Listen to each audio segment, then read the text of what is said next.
Hey guys, today I want to teach you how to level a shed. This one's already level, so I'm going to take you back in time in a second and go through all the steps from how to get it from the street all the way to the backyard, what types of specialty tools we use, like our trailer valet or some of our different bottle jacks, and what type of blocking and all the steps involved of getting this into its location, dropped, leveled, and ready to be used. But before we get started, if you have not subscribed to this channel, I don't know what you're waiting for. Hit that button below, turn on those notifications, and also if you could give this video a like, I would really appreciate it. It helps the channel out a lot. All right, let's get started. So we're out here on site delivering this in shed to a customer in Chicagoland area. People ask how we deliver these units and get them into tight spaces, and I want to give a shout out to Trailer Valet. This is a really cool piece of equipment. You take a standard cordless drill, comes with this attachment, put it on here, and then this is a braked handle. So when I release this, so if you were to trip or something, this will initiate a brake. So you want to hold this up, and then you just pull the trigger on the drill. All right, I gotta go to the high gear. And this is a nice, easy way to move these. Do you know what will be involved in taking that? I mean, I know what will be involved in jacking up and destroying the house. What if somebody just got on the roof and just held it back? That's what I thought. This would be way easier. Are you making demands? We're on this side, don't you worry, we got you. No, you're fine, just stay there. We're about to take the whole section out, just relax. We just need to get a, see, now I'm gonna send you back the other way because I need that block and nails and a piece of 2x4. We gotta do the same thing we did with the pipe, we gotta do with the post. You know, there's only so much you can do. You can't do anything about the gutter. You can't do anything about the fence. But even with just an inch or two on each side, it's been a relatively smooth morning. We've gotten the trailer all the way back here, but this fence is in our way. So right now we're taking the fence section out so that we can get a little more room because we're up against the gutter. We've got no more room on this side. So as soon as we get this fence section out of here, we'll be on our way. No.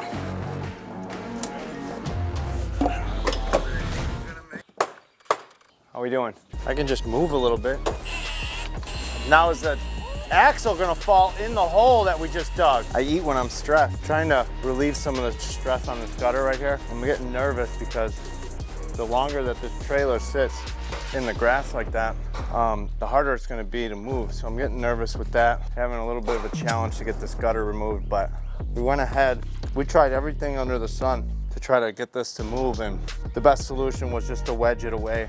And then once we're in, we'll knock the blocks out, and then we'll put some concrete and stuff and reset that. We've got like an inch on this side, and after we get some of this, after we get some of the stress relief from taking the gutter off, we should have like ample amount of room to get, you know, this is what happens when we try to get these little sheds into these small areas in Chicago. So the longer we wait, the more this thing's gonna start sinking.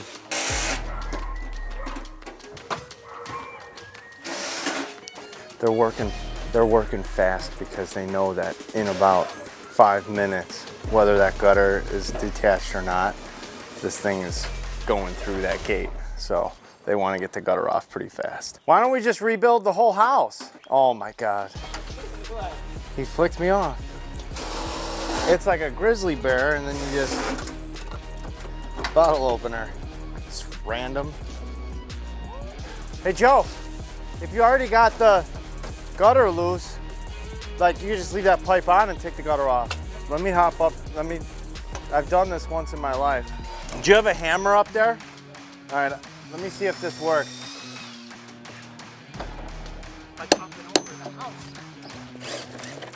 All right, hold on. We got it. Got that goober shit in here. Ha! Now if only we had more people. Charge! Don't fall off the roof now. Yes. Got it? All right. Justin, how we looking? Good. Got 2 inches on this side. I feel like once we get it over that, then it'll just ride. Justin, how much room I got on that side? 2.5 inches. All right, Joe, I got room. I got room. Okay, now we got it. Good? How we doing, Justin? Whoa. What do we got now? You ready? There's a bottle opener, a bare bottle opener on the fence. And I was like, oh, that's so cool. But now I realize like we need every inch. And so it's like super close to the house. Whoa, whoa, all right, straight in, go straight back. Okay. Hey, you're on the roof. That's what I wanted to do, charge. Now we got the wires. That's phone cable. That's all cable. Yeah, we found it. We tracked it over to the boxes. We figured it was all cable. All right, well, these guys are moving this trailer into its final location. I wanted to take a couple of minutes and go through these posts. Depending on your trailer size, these are gonna lay out a little different. But when we sell one of these trailers, we tell the customer where these locations need to go, and then a landscaper or a contractor will put these into place. Now it's important to dig these down 42 inches and try to make them as level as possible. Blocks will sit on here. And then when we go to do our final leveling, we'll use metal plated shims that'll go right underneath our I-beam. And it's actually better that it's a little out of level so that we can tweak it with the trailer and make sure we get it really nice inside. Because the last thing you want to do is be walking downhill. Just wanted to show you that real quick. All right, let's get it into its final location.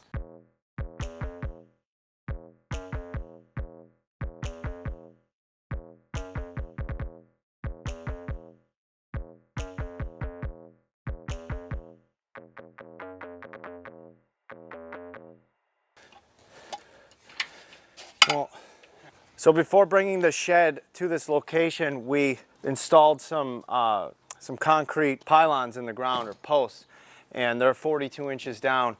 And right now we're trying to center the shed so that those concrete posts hit this I-beam correctly. The easiest way to do that is to take a chalk line and you kind of hold it like this. And here, I'll show you how this works. Get this kind of close to the ground and see how that, I'm on the center of the beam. And we actually didn't check this yet, but look how close we are. We're getting better at putting these sheds in, that's for sure. But that's how you would find that. You'd use your chalk line as a plumb bob. I'm gonna check this back one over here and see if we're square. Right here tells me that the back of this trailer needs to go that way. So the easiest way to do this would be to use what we have, some wheel roller dollies, and we'll jack the axles up, and then we'll put a piece of plywood this way, and we'll put the roller dollies, which have 4 wheels on it, and then we'll put that underneath the tire on both sides. And then what we're gonna do is we're gonna push this thing. What I'm gonna do is you gotta slide underneath there and get right in the middle, and then just hit the axle from right in the center.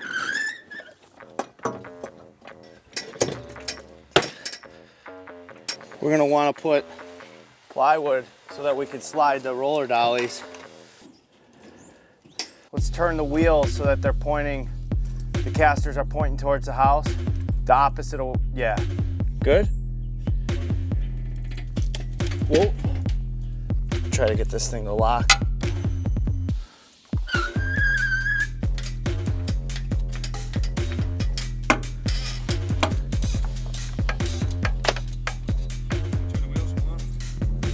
Good? All right. Whoa. No, it's just, we'll have to wheel it with the trailer valet. All right, you got it? Oh, it's settled, okay. Oh, I think that's it. We only needed to go a couple inches. All right, let's see. Almost a little too far. Or no, we gotta go a little farther that way. A little bit more. We're lined up perfect on this side. Yeah, but we're not lined up with our pylons. That's pretty close, right? Let's check the other one. Okay, so the posts were kind of set out a little bit too far in. About the same. This one's a little out. Make sure that we're even front to back. So I'm gonna measure these posts, 83.5. Here, go into the tire. There you go. You there? Right there, yeah. All right, we're at 119.5. We're at 83.5. So somebody do some math. Do you got a phone on you? Okay, 37, he says. Divide that in half, 18 and a half. Okay, what we did is we measured from our concrete posts, found center, and then we measured our overall distance from outside to outside. And now what we're gonna do is we figured out that that's 37 and a half, or 37. So then we divide that in half and we're at 18 and 3/4. And then we're gonna mark 18 and 3/4 from every corner back on our I-beam. Go ahead and mark those. And what that's gonna do is then that's gonna give us our center so that our trailer front to back is centered on our posts. And then we've already checked and we're centered this way. Again, we use these wheel dollies to kind of move the trailer sideways instead of trying to struggle, things like that. So we actually got to go, well, we're 3/4, or we're about an inch in from there, so we're good this way. So we're like right there, so check the other side and see, maybe we just favor it in or out a little bit. The next step after we get it centered and positioned will be, we're going to take the weight off the axles and the tongue, and we're going to remove the tongue from the trailer, and we're going to remove the axle, and then we're going to drop this unit about 4 inches from the ground, and then it'll be nice and solid, and our day is done, besides building steps.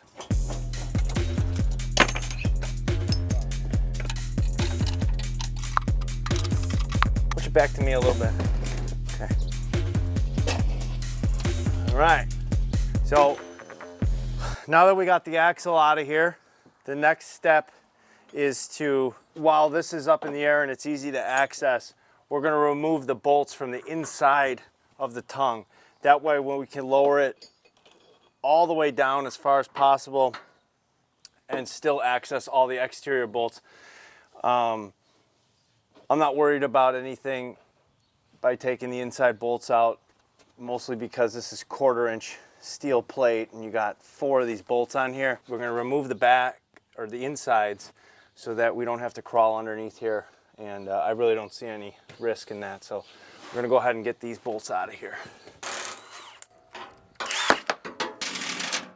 Now that we've got the axle out of the trailer and we removed like 60% of the bolts from the tongue, we've got 2 bolts on each outside just holding it there. It's still supporting the front. What we're doing now is we're setting up so that we can raise this trailer off of our temporary blocking and start to slowly lower the trailer down.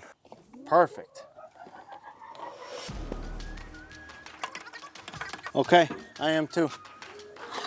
9 and a half. You want to take, no, why don't you take a block off? 11? I got 11. You know what I'll do? So you got travel there, and you got what right now? 12, 11? Okay. This can be kind of confusing and rather tricky, so the easiest way to bring this trailer down safely is to use 2 bottle jacks. So what we'll do is we'll pump this all the way up, and we'll slide it in, and then we'll lower this side, and then once this side is lowered, then it'll touch like it did here. And then we'll pump this jack back up, we'll remove some of the blocks from this side, and then we have about this much space here, and then we'll lower this side, and then we'll take some of the blocks out here, pump this jack back up so it looks like this. Yeah, that's pretty much it, but I'll show you in fast forward how this works. And the same thing that's happening on this side is also happening on the other side at the same time, and you want to make sure you communicate with each other during this whole process. You ready? Going down. So sometimes they'll get stuck like this, so then you just jack this side back up a little bit, take some pressure off, releases this jack, and then remove some blocks, pump this side back up. Hold on, hold on.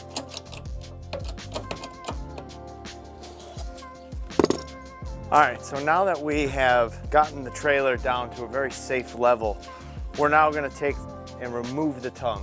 So we've taken all the weight off of the tongue. We've got a jack on our front towards our end. We're gonna get the tongue out of here. And then from there, it'll just go down to its final spot.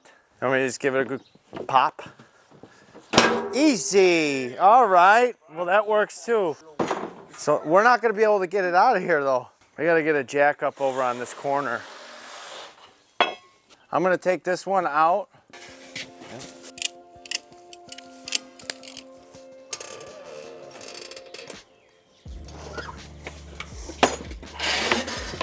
So now that we got the whole trailer as far down as it needs to go, before we do any final positioning of our blocks, we're gonna jack up the trailer a little bit, move our blocks so that they're perfectly square.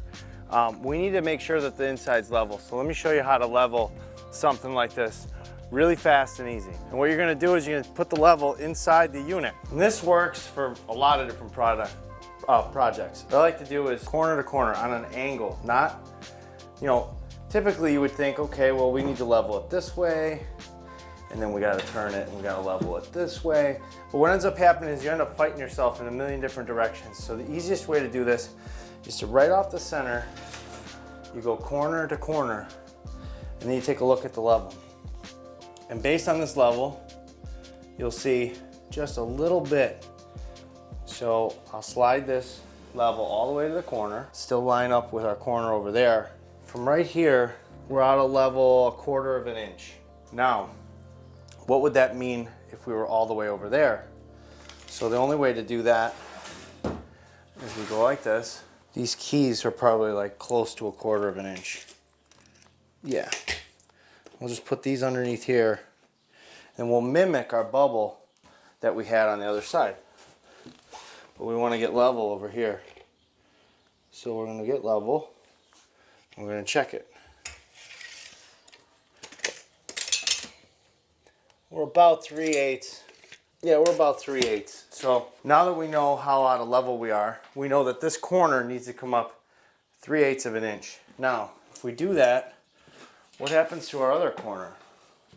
Pretty much the same thing. So both these corners need to come up about 3/8 of an inch, and then that's it. It's done. So we're going to take both these corners up, and then we'll be level. And we'll come back in here and check it in a minute. All right, you're good, you're good, you're good. So I'm going to center our block so that it's nice and centered on our beam. I'm going to take our steel plates. These are just electrical box covers, but they're galvanized and they're guaranteed to be the same thickness, and they're much more economical than using like, say, like a bunch of steel plate and having to cut it. So at least I know all of them are exactly the same. And then once we got it, we drop it, and that's it. We're done. Let's check inside and make sure we're level. Well, look, I hope you enjoyed today's video about how to level one of our in sheds. These properties and principles that we use to do this type of work can really be applied to any kind of shed, any kind of project that involves moving a structure from one location to another. I hope you've enjoyed this, and like always, leave your comments, questions below, and I'll see you next time.